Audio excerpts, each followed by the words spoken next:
반갑습니다. 오늘 이제 2강으로 만나 뵙게 됐는데요. 저번 시간에는 이제 그 비문 같은 거 고치는 거를 좀 주로 봤고, 오늘 시간은 지원서 작성하는 거를 좀 해보려고 합니다. 우리 선생님들이 이제 기관에 근무를 하게 되시면 뭐 피할 수 없는 업무입니다. 그리고 요거 잘하시면 정말 사랑받는 직원이 되실 수 있으세요. 그래서 요걸 한번 이렇게 좀 맛보기 삼아서라도 한번 좀 이렇게 좀 체험해 보시는 게 좀 낫겠다 이런 생각이 들어서 준비를 좀 했거든요. 같이 한번 살펴보도록 하겠습니다. 지금 여기 나와 있는 거는요, 이게 이제 실제 있는 공모 사업은 아니고 그냥 좀 가지고 온 거예요, 형식만. 그래서 안에 내용은 좀 가상으로 만든 것이다 이렇게 말씀을 드리고요. 보면은 일단 요 내용을 좀 확인을 해볼게요. 공모서 2026년 함께 건강 프로그램 지원 사업 공모 안내 이런 식으로 뜹니다. 그 사랑의 열매 그 홈페이지 들어가면 지원 사업 그 공모가 뜨는 이제 공지사항 란에 이렇게 떠요. 밑에 보면 지금 글자가 여기 화면 글자가 안 보이시면 그 뭐 교재를 보셔도 되고요. 재단법인 함께 나눈 재단은 지역사회 복지 사각지대를 발굴하고 도움이 필요한 이웃이 건강하고 존엄한 삶을 이어갈 수 있도록 돕고자 2026년 함께 건강 프로그램 지원 사업을 다음과 같이 공모합니다. 지역사회 변화의 뜻을 함께할 기관단체에 많은 참여를 바랍니다. 하고 이제 공모 개요가 나오죠. 여기서부터 이제 꼼꼼하게 보셔야 되는 건데요. 보면 사업명 2026년 함께 건강 프로그램 지원 사업이에요. 그다음에 사업 목적 부산 지역 취약계층의 건강 문제를 예방 완화하고 참여자의 삶의 질 향상과 지역사회 참여를 돕는다. 여기 나와 있는 이런 얘기들은 글자 하나하나 다 살펴보셔야 돼요. 이게 다 중요한 것들이거든요. 꼼꼼하게 다시 한번 보시면 일단 부산 지역이에요. 부산 넘어가면 안 됩니다. 그러니까 뭐 울산하고 통합해서 하겠다. 그러면 배제되는 것이에요. 부산 지역이고 취약계층입니다. 그러니까 취약계층이 아닌 사람들에 대해서 사업 내용에 포함시키면 안 되겠죠. 근데 여기서 이제 우리가 또 하나 취약계층이 누구지? 이런 의문이 생길 수 있거든요. 그러니까 그런 것까지도 의문을 좀 가지셔야 된다는 거예요. 그 다음에 건강 문제를 예방 완화한다 그랬어요. 건강 문제의 예방과 완화는 다른 개념이에요. 어떻게 다를까요? 예방은 건강 문제 예방은 건강한 사람을 이렇게 그 건강 문제가 생기지 않게 미리 방지하는 게 예방이죠. 완화는 뭐죠? 건강 문제가 생긴 거죠. 이미 생겼는데 그 사람의 그 좀 뭐 질병이나 하여간 이런 문제를 최대한 좀 완화시켜 준다는 거죠. 그러니까 건강 문제 예방과 완화는 방향이 달라요. 그죠? 그렇게 하고 그다음에 참여자의 삶의 질 향상과 지역사회 참여를 돕는다 그랬어요. 근데 여기 이제 고사 중간에 쉼표가 나와 있는데 앞에 거를 하게 되면 뒤에 게 만들어지는 거예요. 그러니까 이 사업은 건강 문제를 잘 해결을 해서 그 사람들의 삶의 질을 향상하고 지역사회 참여를 도우려고 하는 사업인 거예요. 그러니까 우리가 주목해야 될 거는 앞부분을 주목해야 되는 거죠.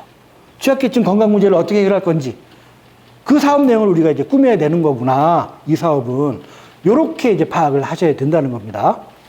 그 다음에 지원 분야 아동, 노인, 장애인 등 취약계층에 아까 우리가 의문을 가졌던 거 있었어요. 취약계층이 누굴까? 답이 나와 있죠 여기. 아동, 노인, 장애인 이거 하면 되는 겁니다. 여성? 아닌 거예요. 아동, 노인, 장애인 등 취약계층의 신체 정신 건강 증진을 위한 프로그램 사업입니다. 신체 건강, 정신 건강. 신체와 정신은 또 다른 영역이잖아요. 신체 건강이면 뭐 어떤 게 있겠어요? 뭐 무슨 그러니까 신체적으로 뭐 뭔가 뭐 그런 것이죠. 그렇죠? 뭐 다리가 불편하다거나 예를 들면 그런 걸 어떻게 좀 해결하는 거. 그다음에 정신 건강은 뭐 스트레스가 많다거나 뭐 우울증이라든가 이런 게 될 수 있겠죠. 그런 거를 그런 부분의 건강 증진을 위한 프로그램 사업이다. 그리고 괄호 열고 성과형 사업이라고 되어 있어요. 성과형 사업. 요 용어도 좀 알아두시면 좋은데 이쪽 영역에서 많이 사용하는 용어거든요. 제가 이제 빨간색으로 이렇게 보충해 놓은 게 있는데 어떤 사업의 결과 이제 어떤 사업을 해서 결과를 만들어냈을 때 그 결과는 두 가지로 좀 나뉠 수가 있거든요. 산출, 성과 이렇게 나눌 수가 있어요. 산출은 일의 양입니다. 양. 예를 들면 거기 운동교실 30회 개최 이렇게 써놨는데 그러니까 신체 건강을 증진하기 위해서 운동교실을 30번 열기로 한 거예요. 그렇게 하겠다 계획서에 쓰면 그거는 산출 영역에서의 결과를 낸 거예요. 그 다음에 이제 성과 영역이 있는데 이거는 정도입니다. 정도, 질. 그러니까 산출이 양이라면 성과는 질의 측면이에요. 그래서 이거는 달라진 정도. 예를 들면은 하지 근력 측정값 20% 향상. 그러니까 운동교실을 30회 열었어요. 그래서 뭐 다리 근육이 약한 사람들을 위한 뭔가 이제 다리 운동 같은 걸 막 이제 합니다. 그렇게 해서 그 사람들의 근력이 하지 않았을 때에 비해서 20% 향상되게 하는 거예요. 그러니까 그 정도 이제, 요건 이제 그 질의 측면이 되는 거죠. 근데 요 사업은 성과형 사업이니까 요런 식의 결과를 만들어내야 되는 거예요. 예를 들면 다리가 이제 노인들의 경우에 아무래도 이제 다리 힘이 좀 약해지시잖아요. 그럼 이제 그런 분들이 그것 때문에 생기는 사고가 사실 많거든요. 뭐 낙상사고라 이런 것들 걷다가 또 겨울철에 미끄러운데 넘어지고 그 다리 힘이 약해서 그런 경우가 많거든요. 그럼 그런 분들에게 그런 사고를 미연에 예방하기 위해서 하지 근력 강화 프로그램을 실시하는 거예요. 그래서 하기 전에 뭐 측정할 수 있는 측정 도구들이 있을 겁니다. 그래서 처음 측정했을 때 얼마가 나왔어요. 사업 시작 전에. 이 사업을 막 하고 나서 나중에 측정해 보니까 이전보다 20% 향상의 결과가 나온 거예요. 그런 목표를 가지고 이 사업을 진행하겠다. 이렇게 되는 것인 거죠. 이런 거를 이제 원하는 사업이다. 사업 기관은 뭐 이렇게 돼 있고 대상 지역 부산광역시, 그 다음에 부산광역시에 소재한 비영리 사회복지법인 기관단체. 이제 그 기관에 여러분들이 근무하게 되시면 기본적으로 내가 근무하는 기관이 법적으로 어떤 성격인지는 기본적으로 알고 계셔야 돼요. 지금 여러분들이 한울장애인자활센터에 사회복지 실습을 오셨는데 이 기관은 사단법인 한울장애인자활센터거든요. 비영리 복지 기관에 해당합니다. 여기는. 저 장애인 복지관 같은 데 있죠? 뭐 일반 또 그냥 복지관들 같은 경우에 대부분 사회복지 법인인 경우가 많아요. 거기는. 그다음에 단체는 이제 뭐 이렇게 그 개인들이 모여서 만드는 무슨 뭐 장애인 무슨 단체 이런 것들이 여기에 해당을 하겠죠. 그러니까 내가 속해 있는 어떤 직장이 이거 해당하지 않으면 이 사업에는 응모할 수 없는 거예요. 그러니까 기본적인 실수가 이런 데서 일어날 수가 있어요. 확인을 미리 해서 알고 있으셔야 된다. 고유번호증 또는 법인등록을 갖추고 사업을 직접 수행할 수 있는 기관. 우리 한울장애인자활센터도 고유번호증이 있습니다. 그러니까 우리 이제 한울센터는 이 사업에 응모할 자격이 있는 단체, 기관인 거예요. 자, 넘어가시고요. 그다음에 위에 이제 뭐 제외한다. 비슷한 사업 다른 데서 하면 제외한다. 보통 다 이렇게 들어갑니다. 그리고 이제 지원 규모 사업당 최대 2천만 원. 2천만 원짜리 사업이면 이제 한 얼마 정도로 지원을 하는 게 좋을까요? 이거 최대 2천만 원짜리 사업이잖아요. 그래서 우리 정해진 답은 없는데 저희 하늘 같으면 2천만 원 합니다. 그냥. 거기에 맞게 사업 내용을 이렇게 꾸미기도 합니다. 그 다음에 자부담 총사업비 10% 이상. 보통 2천만 원짜리 지원하면 자체적으로 200만 원 부담해야 돼요. 자부담이 있으니까. 요것도 좀 고려를 사실은 해야 되겠죠. 자부담 200만 원이 좀 부담스럽다. 우린 100만 원밖에 안 된다. 그럼 1000만 원으로 지원을 해야 되겠죠. 그런 이제 고려. 물론 그것에 따라서 사업 내용의 조절이 일어나겠죠. 그 다음에 나머지 것들 신청서에 반드시 포함할 내용 읽어보시고 심사 기준 이거 의미 있는데요. 가장 배점이 높은 게 위에 거죠. 사업의 필요성 및 타당성. 그죠? 30점입니다. 이게. 그 다음에 목적, 목표의 구체성 및 측정 가능성. 이게 25%예요. 여기까지만 해도 55%입니다. 그 밑에 사업 내용의 충실성, 실행 가능성. 여기까지 따지면 80%입니다. 그러니까 위에 3개, 혹은 위에 2개를 잘 쓰면 좀 될 가능성이 높아요. 제 생각에는 사업의 필요성 및 타당성, 맨 위에 있는 거, 제가 좀 지원서 작성하고 그럴 때는 이게 제일 중요한 것 같더라고요. 이 사업이 왜 필요하냐. 이거를 잘 설득해내는 게, 지원서 작성의 가장 중요한 포인트가 아닌가. 왜냐하면 또 이게 그 글의 서술 순서상 지원서 맨 앞에 나가거든요. 우리가 어떤 글을 읽을 때 맨 처음 쓴 거, 맨 앞에 부분에 좀 더 집중을 하게 되거든요. 이거 잘 써야 된다. 구체적인 얘기는 이제 다음 페이지 넘어가서 하겠습니다. 이렇게 되어 있어요. 페이지 넘어가시고, 뭐 신청 방법 및 기관, 뭐 등등 여러 가지 알아야 될 참고사항들이 나와 있습니다. 우리 여기도 보면 제출 서류에 사업계획서 이거 이제 우리가 지금 연습하는 거고요. 그 뒤에 뭐 기관 증빙 서류, 최근 연도 예산서, 결산서 이런 거는 좀 디폴트 값으로 가지고 있어야 됩니다. 그 지원할 때 돼서 부랴부랴 이런 거 챙기려면 좀 많이 좀 바빠요. 그래서 이런 거는 미리미리 챙겨두고, 그 다음에 또 최신판으로 업데이트하는 거. 예를 들면은 되게 이거는 실무적인 건데, 무슨 법인, 저희도 사단법인, 법인 등록증인가? 그런 거 보면 3개월 이내의 거를 제출하라, 뭐 이런 거 있어요. 근데 이제 보니까 우리가 6개월 전에 떼놓은 게 있는 거예요. 그러면 안 되죠. 이게 업데이트 해야 되는 거죠. 최신 날짜로. 실무적으로 이제 그런 것들은 신경 써야 될 내용이 되겠고요. 이제 본격적으로 살펴보겠습니다. 하나씩 어떤 제안서였는지 확인해 봤고요. 제안서는 공고문에 답하는 글이다라고 되어 있는데, 제가 볼 때는 공고문은요, 시험 문제예요. 시험 문제. 그리고 내가 쓰는 제안서는 그 문제에 대한 답안지입니다. 저는 개인적으로 예전에 그 대학 입시 논술 강의를 했었던 사람이거든요. 전 이거 똑같은 것 같아요. 예전에 이제 그 입시생들 논술 수업할 때도 보면 논술 문제지가 쫙 나오죠. 뭐 어떤 거에 대해서 써라 이렇게 나올 거 아닙니까? 그러면은 제일 먼저 해야 되는 게 뭐냐면 출제자의 의도 파악하는 거죠. 도대체 내가 뭘 쓰기를 출제자가 원하는 거냐? 그 이제 제출된 그 문제를 잘 읽어봐야 되겠죠. 그리고 거기에 맞춰서 써야 되는 거죠. 지원서도 똑같아요. 그래서 옆에 또 써 있는데 출제자의 의도 파악이 가장 중요합니다. 그래서 아까 우리가 꼼꼼히 읽었잖아요. 지원서 잘 봐야 되는 것이고, 내가 쓰고 싶은 걸 쓰면 안 됩니다. 내가 쓰고 싶은 걸 쓰는 게 아니고요. 상대가 원하는 걸 써야 됩니다. 상대가 원하는. 그러니까 내가 쓴 걸 보고 내가 스스로 자뻑에 빠져갖고 야 기가 막히네 이런다고 되는 게 아니고요. 이제 기관, 이 사업을 지원하는 기관, 근데 담당자가 봤을 때 마음에 들 만한 내용으로 글을 작성을 해야 되는 것입니다. 그래서 그 의도에 맞게 이게 쓰여져 있는지를 계속 검토를 해야 돼요. 지원서를 작성하는 동안에.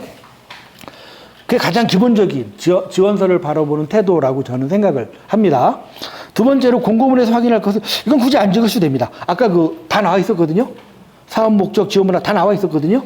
이런 거 이제 써야 된다는 얘기예요. 한 번 더 쓴 것이고, 공고문에서 확인할 것, 무엇을 어떻게 평가하나. 아까 평가표로 이거 말씀드렸잖아요. 여기서 위에 3개 혹은 위에 2개가 가장 중요하다. 그 말씀 드렸는데, 이거 꼼꼼하게 보라는 것이고요. 그 중에 특별히 이것 좀 말씀드릴게요. 맨 첫 번째 항목이 사업의 필요성 및 타당성 이렇게 돼 있어요. 필요성과 타당성. 다른 개념이니까 다르게 써놨겠죠? 필요성과 타당성을 좀 알아두는 것도 좋을 것 같아요. 그래서 그거 좀 써놓은 거거든요. 말씀드릴게요. 필요성은 그 문제가 실제로 있느냐라는 이야기예요. 필요성. 문제가 실제로 있다. 요걸 밝혀주는 게 필요성을 보여주는 거예요. 그래서 문제에 해당하고요. 숫자 같은 근거를 필요로 하는 부분입니다. 예를 들어 볼게요. 그 옆에 이제 우리 이 기관은 이거 하고 싶은 거예요. 고령 지체장애인 방문형 건강관리사업. 그러니까 이제 지체장애인들이 있는데 나이가 이제 많이 드셨어요. 고령이 됐어요. 그래서 좀 많이 건강이 좀 어려우세요. 이런 분들을 직접 찾아가서 이렇게 오시라 하는 게 아니고 방문해서 뭔가 건강 관련한 케어를 하는 그런 사업을 좀 하려고 하는 겁니다. 그럴 때 이 사업의 필요성을 얘기를 해야 되잖아요. 필요성. 요렇게 얘기하는 거예요. 요렇게. 이제 부산시 중구라고 해볼게요. 우리 중구의 55세 이상 지체장애인 비율이 다른 자치구보다 높은 거예요. 이건 가상의 이야기입니다. 다른 자치구보다 거의 한 10%포인트 이상 우리 구 55세 이상 지체장애인 비율이 높은 거예요. 이걸 써주는 겁니다. 그리고 이분들은 이제 고령이다 보니까 건강 문제가 심각한 거예요. 근데 기존에 관련된 그 프로그램들이 있는데 그걸로는 이 문제가 지금 해결이 안 되고 있는 거예요. 요런 얘기를 쓰는 겁니다. 요런 얘기를 쓰면 우리 중구에 고령 지체장애인 건강 이슈가 있는 거죠. 해결되지 않고 있는 건강 이슈가 있는 거죠. 그죠? 그걸 설득력 있게 이야기하면, 필요성이 있구나. 요렇게 이제 평가를 받게 된다는 겁니다. 그리고 요 필요성을 인정받기 위해서는 통계자료 적극 활용하셔야 돼요. 숫자 많이 들어가야 됩니다. 숫자. 그러니까 저는 그냥 여기 장애인 비율이 높다 이렇게만 썼는데 몇 퍼센트 높다. 그 다음에 그 자료는 통계청 무슨 자료를 가지고 인용한 거다까지 쓰셔야 됩니다. 자료 서치를 하셔야 돼요. 그러니까 통계 자료. 그리고 가능한 최근 자료가 좋겠죠. 또 공신력 있는 그곳에 자료가 좋겠죠. 어디가 공신력 있는 자료냐, 뭐 거기까지 들어가면 너무 깊숙하니까 어쨌든 그런 거를 잘 찾아내는 게 여기서의 이제 능력인 거예요. 그래서 어쨌든 요 필요성을 이렇게 만들어내는 겁니다. 문제가 있다라는 걸 이야기하는 게 필요성의 영역이에요. 그 다음에 타당성은 문제가 있었어요. 문제가 있으면 그 문제를 해결해야 되잖아요. 해결하는 어떤 방법이 있을 거 아닙니까? 그 방법이 문제 해결에 딱 들어맞는 것이냐라는 측면이 타당성이에요. 예를 들어 볼게요. 똑같은 요 고령 지체장애인 요 건강 요 사업. 기존 프로그램은 이 문제를 해결 못 하고 있었어요. 왜 그런가 하고 자세히 봤더니 기존 프로그램들은 이렇게 와야 되는 거예요. 그 뭐 기관으로 이분들이. 근데 안 그래도 지금 고령의 몸도 운신하기 힘드신 분들이 오라 하니까 이게 좀 어려운 거죠. 그래서 우리가 직접 가자.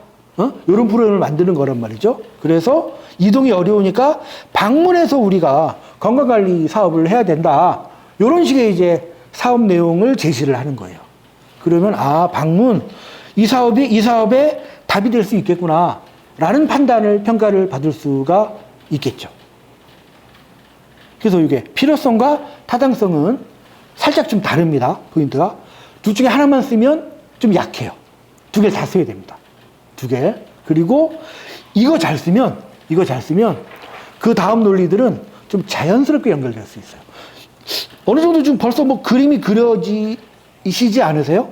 요 사업을 어떻게 하면 될까? 방문해서 우리가 할 수 있는 사업이 뭐가 있을까요? 뭐 안마를 할 수도 있고, 뭘 측정할 수도 있고, 또 실내에서 할 수 있는 어떤 운동들, 그러니까 막 거대하게 무슨 뭐 파크 골프 이런 걸 할 수 없잖아요. 방문해서 해야 되는 거니까. 뭐 그런 것들이 그럴 수 있는 몇 가지 운동기구를 좀 가져간다든지, 집에서 할 수 있는, 그죠? 혹은 뭐 그런 것도 좀 이렇게 상상력을 발휘하면, 이렇게 좀 그 연관된 사업 내용들이 만들어질 수가 있겠죠. 그래서 이거 잘 만들어야 돼요. 이게 아까 25점짜리라 그랬나요? 30점짜리예요. 이게. 사업의 필요성 및 타당성. 30점짜리 그 검토 항목인데 이거 잘 쓰면 잘 풀립니다. 뒷부분이. 그래서 한 번 더 말씀드리지만 이 부분에 지원서에 성패가 달려있다. 그렇게 말씀드릴 수도 있어요. 요걸 이제 잘 작성하셔야 돼요. 공고문에서 이제 그런 걸 확인했고, 그 중에 이제 필요성과 타당성이라는 용어에 대해서 특별히 좀 말씀을 드렸습니다. 넘어가서, 그 밖에 뭐 다른 것들도 참고해야 되고요. 평가 항목에서. 넘어오셔서 사업의 틀을 먼저 잡기 했는데, 사업명, 서비스 대상, 실 인원수, 요런 거 미리 좀 잡고 들어가는 게 좋습니다. 미리. 일단 사업명인데요. 요거 좀 참고를 알아두시면 좋아요. 좀 긴데, 이거 보이시죠? 예. 중고령 중증장애인 지역사회 통합 돌봄체계 구축을 위한 지원센터 설치 사업. 좀 길어요, 사업명이. 길어도 상관없어요. 그래서 보통은 이렇게 합니다. 이렇게 하고, 뭐, 괄호 열고, 무슨 도담 사업, 뭐, 이렇게 해요. 약간 별명 비슷하게. 근데 이제 정식 명칭은 이거예요. 근데 요 네이밍에 좀 규칙이 있어요. 규칙이. 앞에는 대상이 들어가면 좋아요. 이 사업의 대상. 우리가 중고령 중증장애인을 대상으로 하고 있는 거예요. 이 사업이. 대상을 먼저 써줍니다. 그 다음에 목적을 씁니다. 목적. 이 사업을 통해서 우리가 도달하고자 하는 그 방향이 어딘지. 이를 그 다음에 써주는 거예요. 지역사회 통합 돌봄체계 구축을 우리가 하고 싶은 거예요. 마지막으로 그걸 이루기 위한 방법을 쓰는 겁니다. 그러기 위해서 우리가 지원센터 설치하겠다. 이렇게 하는 거예요. 그리고 대상, 목적, 방법. 세 가지 요소가 순서대로 들어가게. 사업명은 무슨 문학적으로 쓰는 게 아닙니다. 사업명만 딱 보고도 이거구나 알 수 있게 써야 됩니다. 그렇게 하고 너무 기니까 좀 별명 같은 거 예쁘게 하나 지을 수는 있어요. 뭐 괄호 열고. 하지만 그것만 쓰면 안 된다는 거. 이게 들어가야 된다는 거. 이게. 요거를 미리 좀 만들어 두시면 좋습니다. 그래서 요런 거는 이제 근무를 만약에 하시게 된다 하면 옆에 이제 동료들하고 요런 거는 같이 이렇게 점심 먹거나 할 때 간단하게 좀 이야기를 나눠보는 것도 좋아요. 아, 내가 요번에 지원 사업 하나 좀 따려고 하는데 명칭을 뭘로 하는 게 좋을까? 하면서 같이 이제 막 이렇게 이야기하는 거죠. 그러다 보면 뭔가 아이디어가 나올 수도 있거든요. 그렇게 해서 이렇게 작성을 미리 좀 해놓으면, 그 다음 지원서를 쓸 때 도움이 된다. 그렇게 말씀드릴 수 있겠어요. 넘어갈게요. 다음, 이제 예시기간, 햇살 자립 지원센터라는 가상의 기관이 이제 있는 겁니다. 부산광역시. 기관의 성격은 지체장애인의 자립과 사회에 참여를 돕는 비영리 사회복지 기관이에요. 강점, 오랜 활동으로 지역 내 중고령 지체장애인 당사자 모임과 연결되어 있어 참여자 모집이 가능하다. 그래서 사실은 이 사업을 이제 하려고 하는 거거든요. 요 햇살 자립지원센터는 중고령 지체장애인들이 좀 많이 연결이 돼 있는 곳이에요. 그러니까 내가 근무하는 곳이 그런 곳이에요. 그러니까, 아, 이분들 위한 무슨 사업을 해야 되겠네 하다가 보니까 마침 이 지원 사업 공고가 뜬 거예요. 그러니까 요거 해야겠다. 지원해야 되겠다. 이렇게 이제 가는 거죠. 그 다음에 이제 서비스 대상과 실 인원수 미리 잡아놓으면 좋다고 제가 말씀드렸는데, 서비스 대상 너무 넓게 잡는 건 좋지 않습니다. 아까 부산광역시라고 그랬잖아요. 그 서비스 지역이. 그런데 또 그냥 장애인 이렇게 하는 것보다 부산 중구에 55세 이상 지체장애인. 이러면 좀 더 이제 그 대상이 구체화되니까 좀 사업이 명확해질 수 있거든요. 장애인은 너무 좀 넓어요. 범위가. 이렇게 좀 축소해서 구체화시키는 게 좋다. 그 다음에 실인원수. 이것과 관련해서 아실 것 같은데 한번 확인자 한 번 더 말씀드리면 실인원과 연인원이 다른 개념이에요. 다른 개념입니다. 실인원은 실제 그 사업에 참여하는 사람 숫자입니다. 그래서 만약에 이 사업에 지체장애인 20명이 참가하는 거예요. 그러면 실인원수는 20명입니다. 그 20명이 이 건강교실이 30회 열린다 하면 20명이 30번 참가하는 거예요. 실인원수는 20명입니다. 연인원은 달라요. 횟수 다 더하는 거예요. 20명이 30번 참가했으면 20 곱하기 30이죠. 연인은 600명짜리 사업이에요. 실인원과 연인원은 달라요. 그래서 이게 거기 보면 지원서에 이거를 좀 이렇게 실인원수, 연인원수에서 인원 몇 명이 참여하는지를 쓰라는 란이 보통 있거든요. 그럴 때 명확하게 구별되어 있으면 실인원, 연인원을 맞춰서 쓰시면 되고, 이게 좀 뭔지 헷갈린다 하면 요거 이제 지원 공고 낸 단체에다가 문의하시는 게 좋아요. 여기 사람 숫자는 어떤 걸로 적으면 되나요? 안내 다 해줍니다. 그러면 그렇습니다. 그리고 그런 것도 있습니다. 이런 공고를 내는 단체, 기관의 경우에 아무튼 기관이 많이 좀 응모를 하기를 원하겠죠. 그 사람들도 그게 일종의 하나의 사업이잖아요. 지원 사업. 그러니까 인기가 많아서 응모가 많이 들어오는 게 좋습니다. 그러다 보니 질문을 하면 대부분 친절하게 안내를 해줍니다. 혹은 심지어는 힌트를 주기도 해요. 요런 쪽으로 한번 해보시면 어떠세요? 이렇게 하기도 합니다. 그러니까 그 관련 기관에 문의하시는 거를 꺼리실 필요가 없으세요. 계속 물어보셔도 됩니다. 물어보시고, 또 그게 어떻게 보면 또 이게 인간관계를 맺는 것이기라도 해서 혹시 이 사업이 떨어졌다 해도 다음 사업할 때는 또 좀 더 저쪽에서 편의를 봐주기도 합니다. 그래서 이제 이런 게 헷갈리면 물어보면 된다. 그쪽에다가 어떻게 작성하나요? 이렇게 하면 실인원, 연인원 개념 구별까지 말씀을 드렸어요. 이런 걸 미리 좀 잡아놓고 가자. 그 말씀입니다. 넘어가서요. 사업명 짓기. 아까 제가 말씀드렸죠. 대상, 목적, 방법. 이렇게 들어가는 게 좋다. 말씀드렸어요. 왼쪽에 있는 거. 이렇게 하면 안 되는 거예요. 건강증진사업. 이거 정말 잘못된 거예요. 누구의 무슨 건강을 얼마큼 증진해야 되는지 아무 정보가 없어요. 행복 나눔. 이건 정말 기가 막힙니다. 무슨 행복을, 행복이 뭔데요? 이 말도 안 되는 추상적인. 그걸 나누는 건 어떻게 나눕니까? 가서 무슨 악수를 합니까? 어떻게 합니까? 전혀 사업의 내용을 짐작할 수가 없어요. 이렇게 쓰면 안 됩니다. 오른쪽에 중고령 지체장애인 2차 장애 예방 건강교실. 명확하잖아요. 어떤 사업을 어떻게 할 건지. 또 밑에 뭐 부산, 뭐 중구, 중고령 지체장애인 근력 향상 건강교실. 이런 식으로. 명확하게 네이밍을 하셔야 됩니다. 그때 네이밍을 정확하게, 명확하게 한다는 게 뭐지? 대상, 목적, 방법을 생각하시면 돼요. 하나씩 생각하시면 됩니다. 대상, 이 사람 누구 대상으로 하지? 이건 목적이 뭐지? 방법은 뭐지? 이렇게 자문자답 하시면서 답을 만들어내시면 됩니다. 그리고 뭐 이제 예쁜 별명 하나 지으시면 돼요. 근데 그 예쁜 별명은 그다지 뭐 중요하진 않아요. 그다음에 사업의 필요성. 아까 말씀드렸죠? 필요성과 타당성. 필요성. 이 문제가 있다는 걸 보여줘야 됩니다. 이 문제가 있다는 걸. 왜 필요한지 근거를 보여줘야 됩니다. 그래서 평소에 통계 자료 보는 거를 어려워하시면 안 돼요. 좀 친해지셔야 돼요. 많이, 이렇게 저렇게 좀 많이 할수록 인용할 수 있는 게 많이 있거든요. 인용할 수 있는 것들이. 뭐 조사 논문 같은 거. 검색하면 관련 논문들 나올 수 있거든요. 현장 사례 같은 거. 이런 것들을 다양하게 해서 어쨌든 객관적으로 아, 이 문제가 있구나 라는 걸 그 평가위원들에게 어필할 수 있어야 됩니다. 그리고 그거는 객관적이어야 합니다. 흔한 실수 밑에 나와 있는데 뭐 너무나 안타까운 현실이다. 아무 의미 없습니다. 이 세상에 너무나 안타까운 현실이 한두 개입니까? 그렇게 해서는 점수를 받을 수가 없어요. 숫자가 없어서 설득이 안 됩니다. 또 뭐 장애인 전체, 노인 전체를 걱정한다.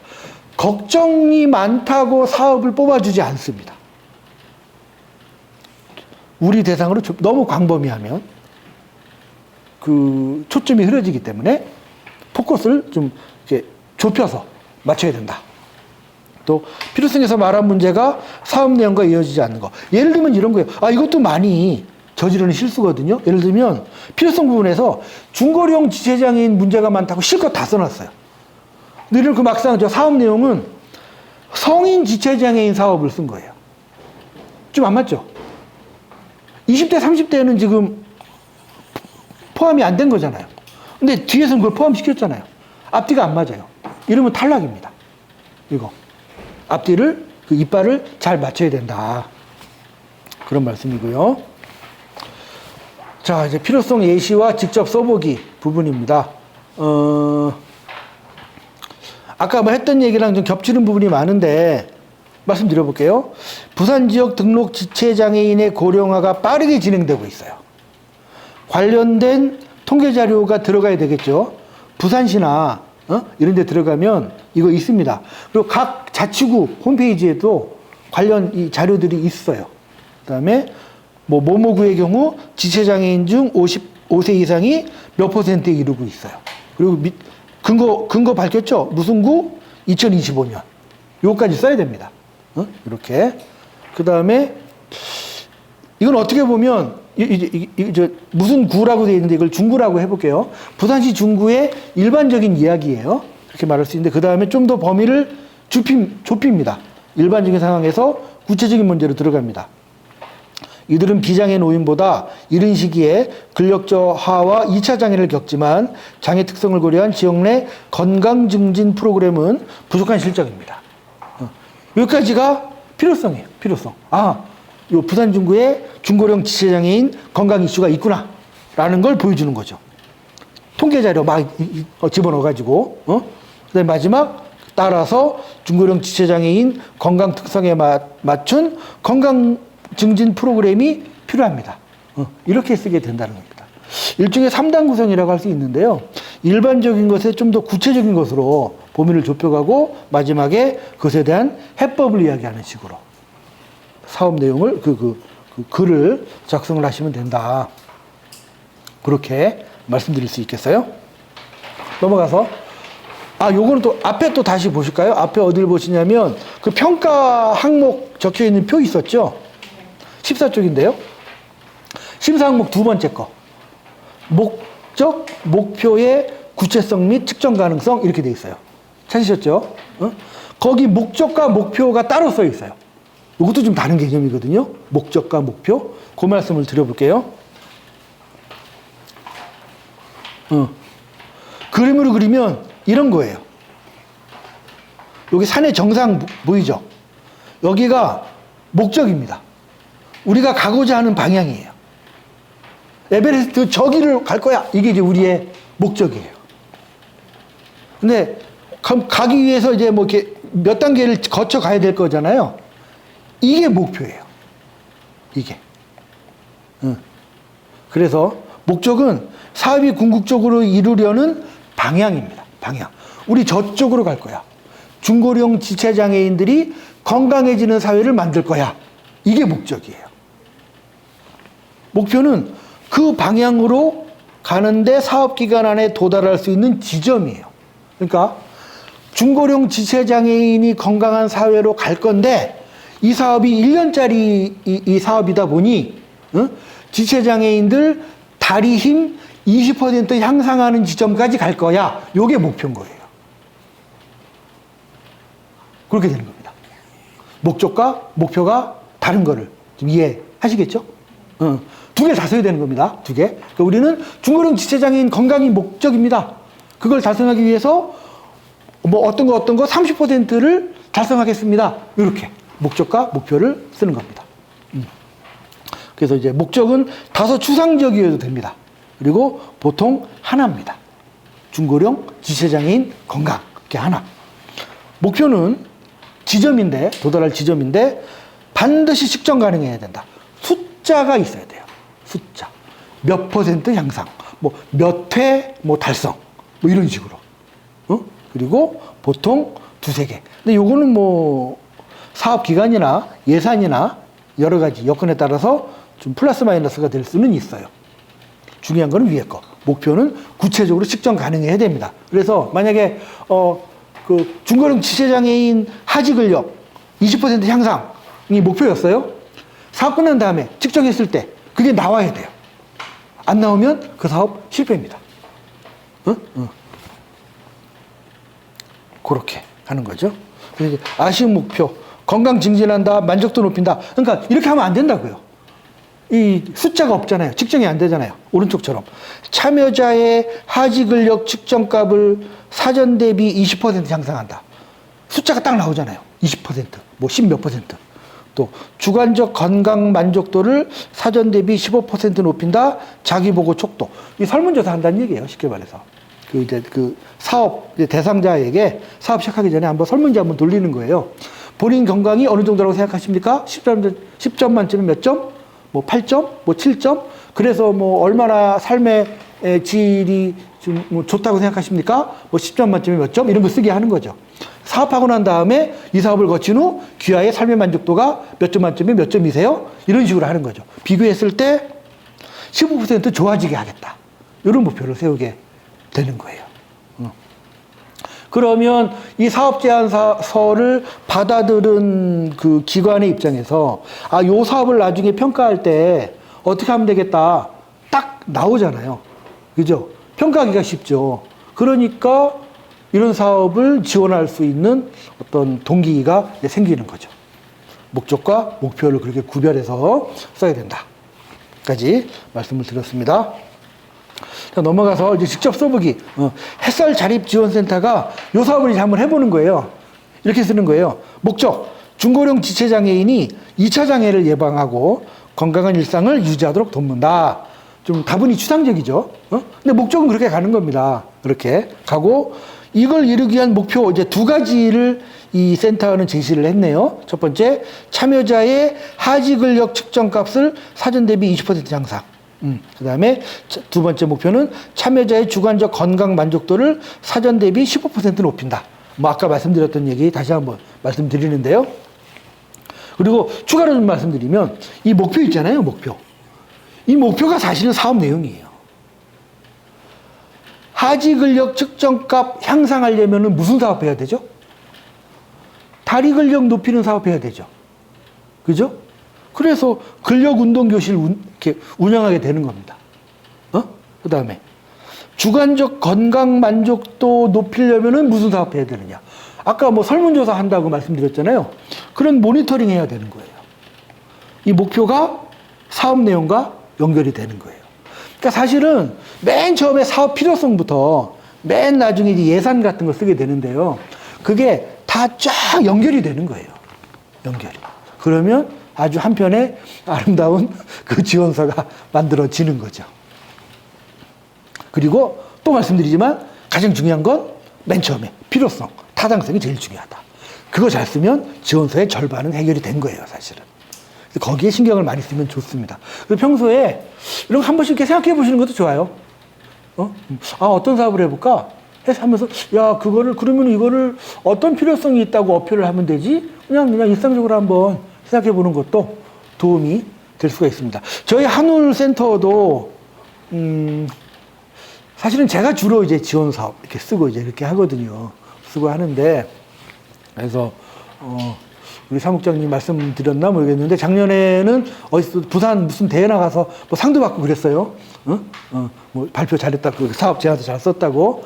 그런 거 할 때, 정말 이제 고민 많이 해요. 이걸 어떻게 설득시켜야 될까. 그때 저도 제일 많이 고민하는 게 목적, 목표, 뭐 타당성, 뭐 이런 거예요.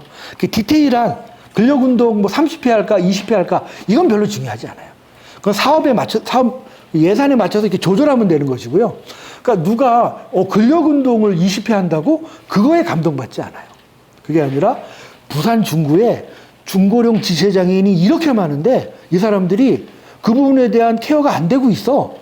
이거에는 사람들이 관심을 가지게 되죠. 그러니까 그런 목적, 필요성 이런 것에 대해서 좀 힘을 많이 들여서 쓰면 좋다. 그 말씀 다시 드립니다. 자, 이제 완성과 태고인데요. 이건 뭐 사업 내용 쓰는 법, 표로 구체적으로 적는다. 이거는 좀 개인 특성이 있는 것 같아요. 표로 작성하셔도 되고 문장으로 쭉 쓰셔도 되는데 다만 그거는 생각하셔야 돼요. 이 글은 내가 쓰고 내가 읽는 글이 아니거든요. 읽는 사람이 따로 있는 글이죠. 그 평가위원이 따로 있는 글이죠. 그 사람에게 이게 잘 읽히겠느냐, 이걸 항상 염두에 두셔야 됩니다. 그래서 표로 쓰는 게 사실 더 좋긴 하죠. 가독성이 높아지니까. 근데 뭐 이거는 좀 개인마다 취향의 차이일 수도 있을 것 같아요. 그래서 뭐 세부 활동명, 주요 내용, 횟수 시기, 담당 이런 것들 적어야 되는 거거든요. 그래서 보면 그 예를 보면 그 밑에 하지 근력 운동교실 물리치료사 지도 아래 좌식 근력 운동을 하는 겁니다. 그리고 횟수 시기 주 1회 60분. 일주일에 한 번 60분 합니다. 그리고 3월부터 11월까지. 그럼 대충 아마 한 30회 정도 나올 거예요. 요 계산해 보면. 담당은 물리치료사가 합니다. 요 사업 보면 대충 예산 나올 수 있겠죠? 물리치료사 한 번 60분 섭외하는데 뭐 얼마가 될까요? 또 이게 기관마다 있어요. 수당 지급 규칙 같은 게 있어요. 무슨 자격증 이상은 시간당 얼마, 어딘가 뭐 얼마, 이런 것도 있거든요. 이런 거는 거기에 맞춰서 또 우리 예산 상황에 맞춰서 짜면 됩니다. 사실은 그렇게 어려운 작업이 아니에요. 되게 좀 이거는 디테일한 작업이에요. 이런 쪽은. 근데 어쨌든 이렇게 이제 쓰기는 이렇게 쓰셔야 된다. 그냥 뭐 근력운동 교실 합니다. 끝! 이러면 안 된다는 거예요. 그 다음에 건강 모니터링. 사전, 중간, 사후 근력 및 건강 측정. 그러니까 사전, 중간, 사후니까 3번 측정한다고 되어 있네요. 그래서 3, 7, 11을 3회 하고 이건 이제 담당 간호사가 이 사업을 수행한다. 이렇게 되어 있습니다. 이런 식으로 이제 짜보는 거예요. 자, 그 다음에 이제 예산인데요. 예산 써야 됩니다. 예산 중요하죠. 예산이 맞춰야 되잖아요. 아까 이게 토탈 맥스가 2천만 원짜리 사업이었죠. 자부담이 2,200. 하긴 뭐 2천 왔다 갔다 하는 사업인데 잘 맞춰야 되는 거죠. 그래서 여기서 이거 생각해보니까 예산이 너무 오바야. 어쩔 수 없이 앞에서 뭐 하나 덜어내야죠. 왔다 갔다 하면서 고쳐야 되는 겁니다. 여기 이제 운동 강사비 회당 10만 원 주는 걸로 되어 있네요. 30회 300만 원. 건강 측정 용품, 용품 같은 게 뭐 있을 수 있겠죠.